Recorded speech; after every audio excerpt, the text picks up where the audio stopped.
guys. So ngayon ay Sabado. Kakagising ko lang. Andito ako ngayon sa rooftop ng bahay namin. At papainit ng konti. Ayan guys, yung likod na yan. Yan yung aming laruan nung maliliit pa kami. Ayan. Diyan kami dumadaan, papunta dun. Ayun, yung mataas na yun na kulay green. School na po yun. Diyan kami dumadaan. Pagpapasok, at tawag namin dyan na irrigation. Diyan kami naglalaro. Kaso ngayon wala na siyang irrigation kasi private property na siya. Ayan. Dito naman tayo sa kalsada. Ayan. May bakod kaming kahoy kasi baka malaglag yung mga bata pag umaakit dito. So ayan po ang view mula dito sa aming rooftop. Ayan, bakery yan. Tapos ayun ay bundok.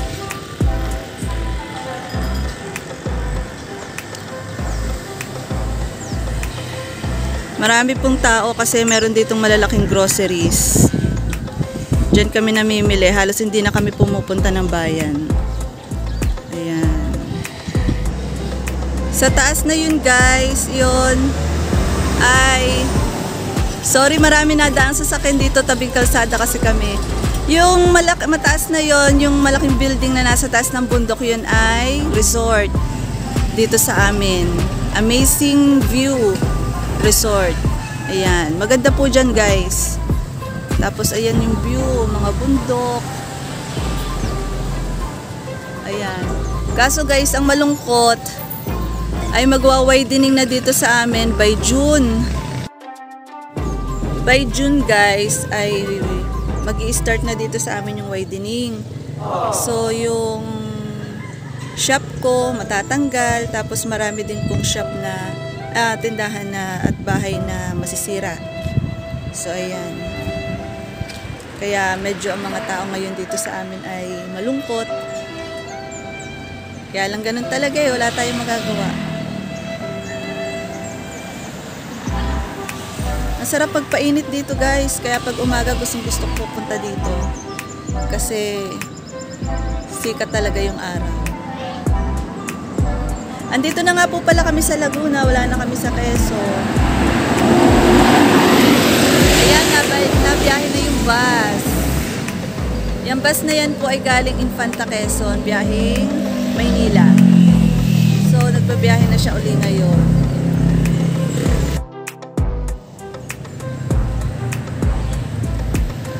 Marami pong tindahan dito sa amin, halos hindi na pumupunta ng bayan yung mga tao kasi meron na dito nagtitinda ng karne, yung malalaking grocery, kompleto na rin naman. Halos pupunta lang sa bayan pag pupunta ng bangko, sa mga bibili ng damit, yan. Pero kadalasan pag mga pang-araw-araw na pangangailangan, dito na lang din kami namimili, hindi na kami napunta ng bayan. Ang lugar po namin ay Barangay Paagahan, Mabitak, Laguna. Yan. Okay guys, let's go.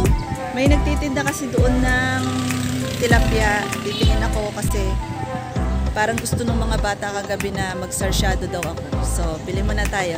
Let's go. Tara, bili tayo ng tilapia. Bili muna tayo ng tilapia guys. Magkano tilapia ate? Ganito 18, ganito 20. Dito lang sa maliit. Ano lang, palahat. Eh, madami ba yung 1 kilo? 6 na piraso.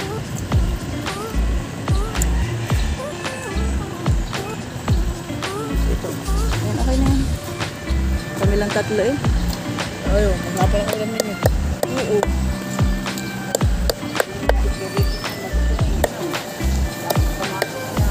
Opo, sasarsyado. Hindi ka na ngayon nakamate.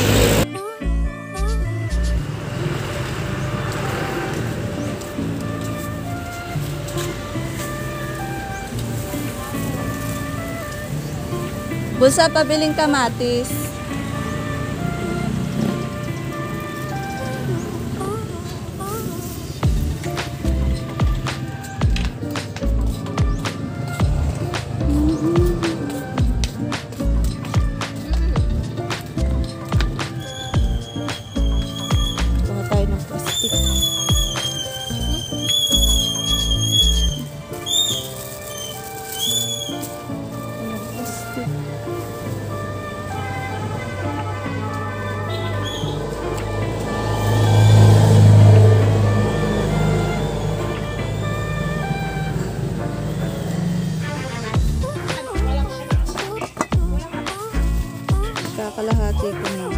konti na lang eh.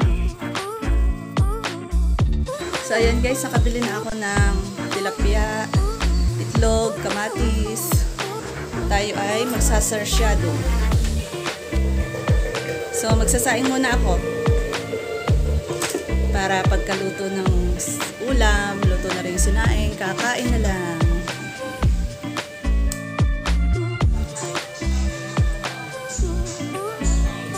Ayan guys, magsasaing muna ako.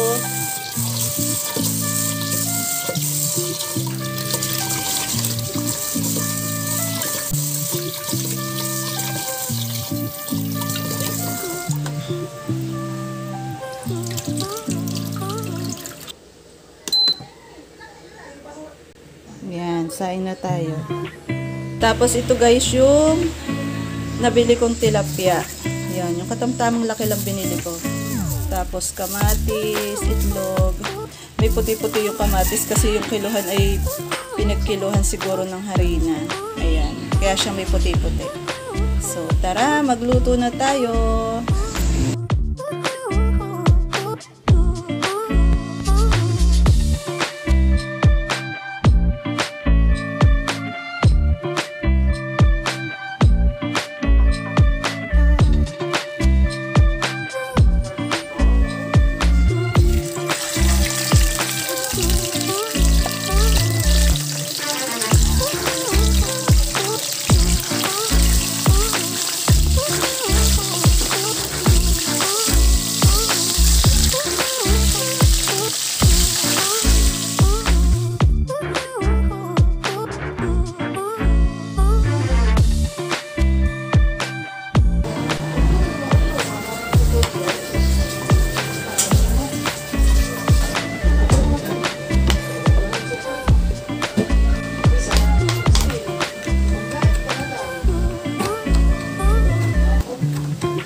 So guys, ayan, nagayat ko na yung kamatis, sibuyas at bawang.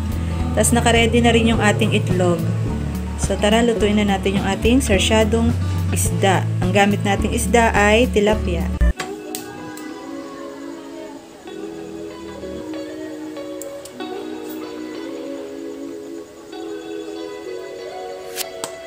Lagay na natin yung langis.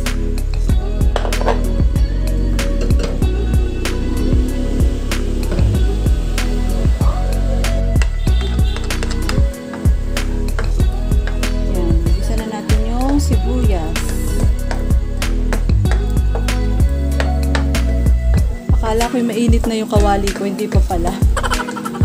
Excited! Tapos guys, sunod natin yung bawang.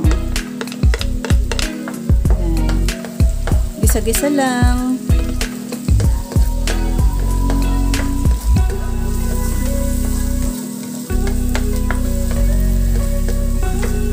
Sunod natin guys yung kalamansi.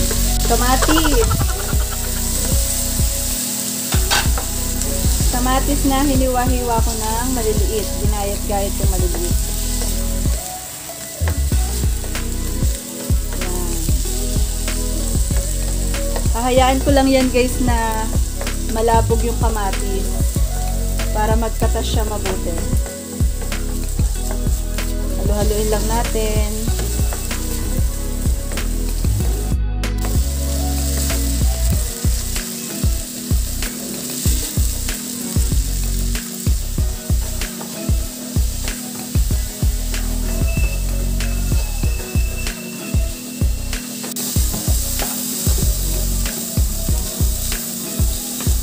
Tapos guys, paglabog na yung tubig, yung kamatis, Mali-mali.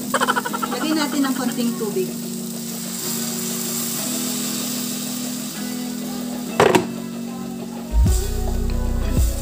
Tapos hayaan natin kumulo. Lalabugin pa natin ng todo yung kamatis para katas na katas siya.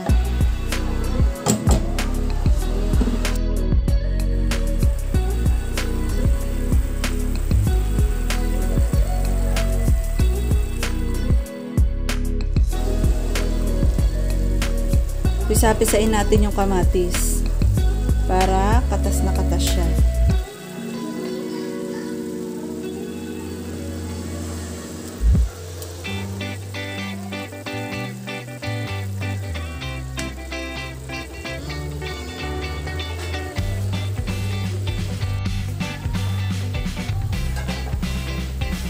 Next natin yung itlog. Lagay na natin.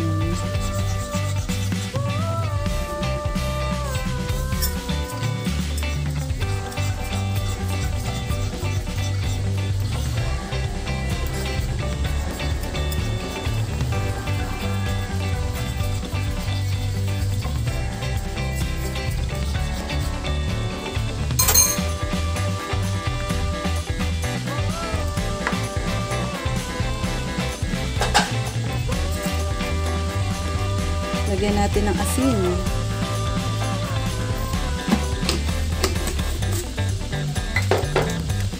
At pampalasa.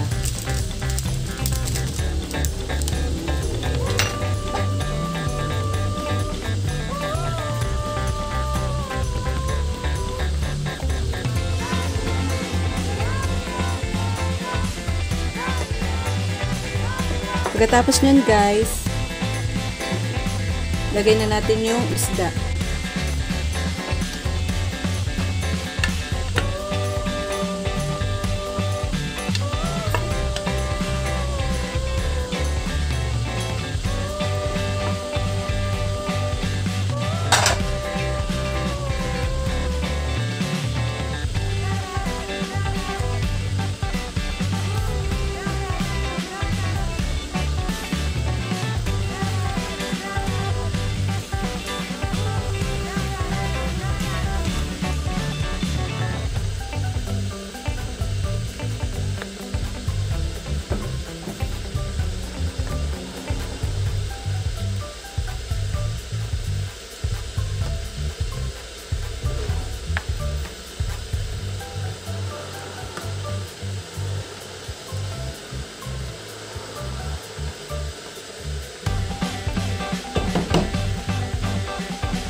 Ayan guys, luto na ang ating sarsyadong isda.